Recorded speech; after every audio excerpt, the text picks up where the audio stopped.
अस्सलाम वालेकुम, मैं हूँ रिजवान अशरफ। इस्लामाबाद में इस वक्त एक बहुत बड़े इस्तीफे की बात सुनाई दे रही है, खबर चल रही है। एक नहीं बल्कि दो इस्तीफे हैं।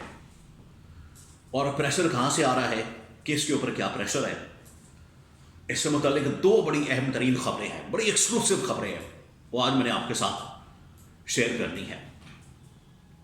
और इस्लामाबाद के अंदर जो एक बहुत बड़े आलम दीन मौलाना का कत्ल हुआ है, ये क्या कहानी है और इसके असरात जो पाकिस्तान की सिक्योरिटी सूरत हाल है, पाकिस्तान के जो हालात वाक़यात हैं, पाकिस्तान के इस वक्त जो मौजूदा ओवरऑल जो सूरत हाल है, और उसमें जो ख़ास तौर पर इलेक्शन को डिले करने के हवाले से कि इलेक्शन किसी तरह से डिले हो जाए या इलेक्शन को मुलतवी करने के लिए एक करारदाद भी आती है, अमन अमान का वहाँ पर जिक्र किया जाता है, मौलाना फजलुर रहमान भी उसका जिक्र करते हैं अमन अमान की सूरत हाल से मुतल्लिक। और इसी दौरान ही ये एक बड़ा कत्ल हो जाता है। तो ये आखिरकार कड़ियाँ कहाँ मिलती हैं, क्या इसके पीछे मकसद हो सकता है, मामला क्या है? बहुत अहम तरीन मामला, इसको आपने समझना है। देखिए, सबसे पहले तो इस वक्त जो प्रेशर बढ़ा हुआ है वो है इलेक्शन के हवाले से दो चीफ्स के ऊपर। दो चीफ्स, एक तो chief justice of Pakistan justice Qazi Faez Isa, और दूसरे हैं चीफ इलेक्शन कमिश्नर। अब दोनों के ऊपर किस किस्म का प्रेशर है? दोनों के ऊपर असल में प्रेशर ये है कि चीफ जस्टिस ऑफ पाकिस्तान, पहले मैं chief justice of Pakistan Qazi Faez Isa के बारे में आपको बता दूं।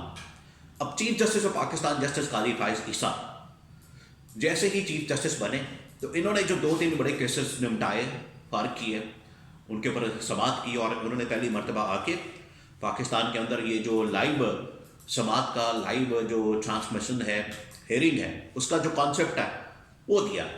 और पहला जो केस लगाया बड़ा केस था प्रैक्टिस एंड प्रोसीजर का। उसके बाद उन्होंने फिर इलेक्शन से मुतालिक नोटिस लिया, इलेक्शन से मुतालिक उन्होंने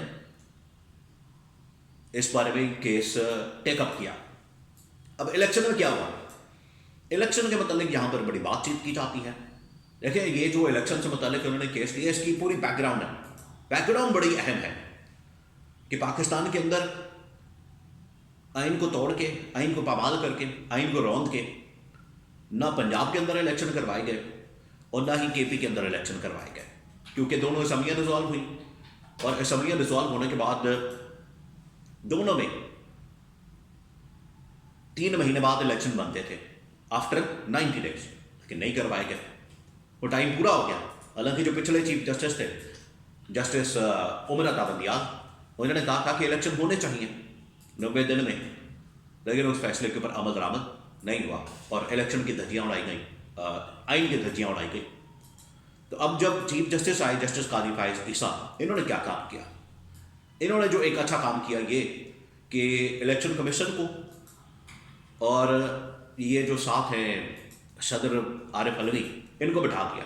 ये बैठ ही नहीं रहे थे, ये बैठते बात करते, क्योंकि आइनी और कानूनी तौर पर ये दोनों बाउंड है कि आपस में मुशावरत करें और मुशावरत के बाद डेट अनाउंस करें इलेक्शन की।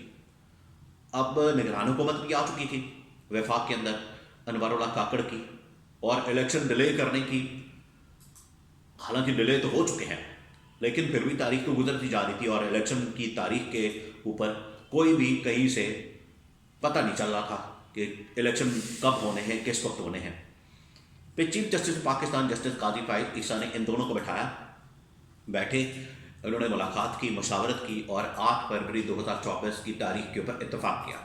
और ये तारीख डिटो मिनो अन उठा के चीफ जस्टिस सुप्रीम कोर्ट के अंदर रख दी। अब उन्होंने इसके ऊपर अप्रूवल दी और कहा कि ठीक है, इसमें इलेक्शन करवाया जाए, और जो भी इसमें इलेक्शन में जो भी रुकावट डालने की कोशिश करेगा, रखना डालेगा, कोई मसला पता करेगा, उसको फिर हम देखेंगे।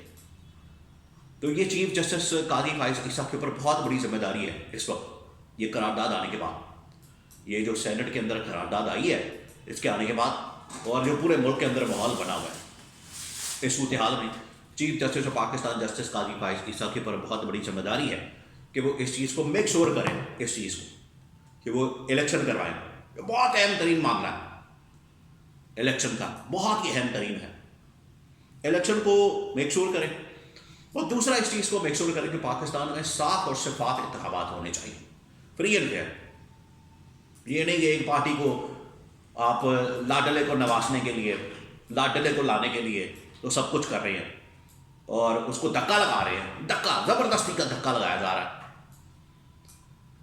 کہ بس ایسے کسی طرح سے وزیر اعظم بنا دیں. ووٹ ہے کوئی نہیں، ووٹ بینک موجود نہیں، سپورٹ کرنے والا کوئی ہے نہیں، مقبولیت ہے کوئی نہیں، پرفارمنس ہے کوئی نہیں.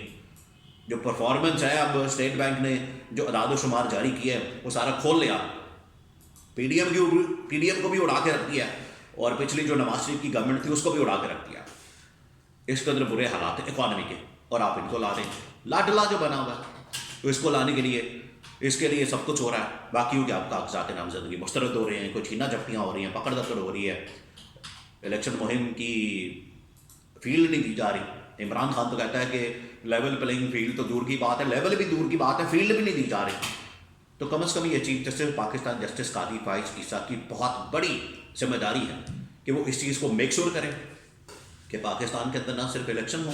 الیکشن تو رسمی کارروائی تو نہیں ہونی نا، یہ تو نہیں کہ بس ایم الیکشن کروا دیے دکھاوے کے لیے کہ چلو جی الیکشن ہو گئے اور پولنگ ہو گئی، ووٹ پڑ گئے اور فیصلہ پہلے ہی ہوا کہ لاڈلے کو لانا ہے، وزیر اعظم بنانا ہے. یہ فیصلہ 8 فروری کو ہونا چاہیے صاف اور شفاف طریقے سے، اور یہ چیف الیکشن کمشنر کے اوپر پریشر ڈالنا چاہیے کہ یا تو وہ استعفیٰ دیں یا پھر میک شور کریں کہ ملک کے اندر صاف اور شفاف انتخابات ہوں، ملک کے اندر صاف اور شفاف الیکشن ہوں. حالانکہ جنرل ناصر منیر پاکستان کے اسٹیبلشمنٹ کور کمانڈرز کانفرنس کے اعلامیہ میں اس بات کا کیٹیگوریکلی اعلان کر چکی ہے کہ ہم الیکشن کمیشن کو ہر قسم کی سپورٹ فراہم کرنے کو تیار ہیں. لاجسٹکس ہو، سیکیورٹی ہو، امن و امان کے حوالے سے ہو. تو پھر خطرہ کس چیز کا ہے، ڈر کس چیز کا ہے؟ امن و امان میں کوئی رکاوٹ ڈالنے کی کوشش کرے اس کا پھر آپ پوری تحقیقات کریں اور پتہ کرائیں کہ معاملہ کیا ہے. اب اسلام آباد کے اندر اسی اسنا میں دیکھیں 2-3 سازشیں تیار کی جا سکتی ہیں یہاں پر جو تھیوریز کام کر رہی ہیں کہ امن و امان کی صورتحال خراب کرنے کے لیے کوئی بڑا آدمی قتل کرا دیا جائے، کوئی واقعہ کروا دیا جائے، کوئی سانحہ کروا دیا جائے، قدرتی آفت آ جائے، دعائیں مانگی جائیں، تو کچھ اس طرح سے کیا جائے. اب یہ جو اسلام آباد میں ایک بہت بڑے عالم دین کا قتل ہوا ہے، مولانا مسعود الرحمان کا، جن کا اہل سنت سے تعلق تھا، اب ان کا قتل ایک بڑی یہ گہری سازش بھی ہو سکتی ہے اور یہ بڑی تشویشناک خبر تھی، بہت ہی تشویشناک. اس سے تو صاف لگتا ہے کہ صورتحال خراب کرنے کے لیے ابھی بھی کوششیں ہو رہی ہیں. اس لیے میں آپ کو بتا دوں، اس لیے کہ 13-14 جنوری تک بڑا اہم ترین دن ہے. 13-14 جنوری تک کلیئر ہو جانا ہے کہ الیکشن ہونے ہیں یا نہیں ہونے. 13-14 جنوری تک بہت اہم ترین ہے پاکستان کے لیے. یہ اگلے 5-6 دن بہت اہم ترین دن ہے، کیونکہ یہی دن ڈیسائیڈ کریں گے کہ پاکستان میں الیکشن ہونے ہیں یا نہیں ہونے. اگر نہیں ہونے، صاف اور شفاف بھی نہیں ہونے، تو پھر یہ چیف الیکشن کمشنر کو یا تو گھر بھیجنا چاہیے، یا پھر چیف جسٹس آف پاکستان اگر اپنے فیصلے کے اوپر عمل درآمد نہیں کرواتے پھر ان کو گھر چلے جانا چاہیے.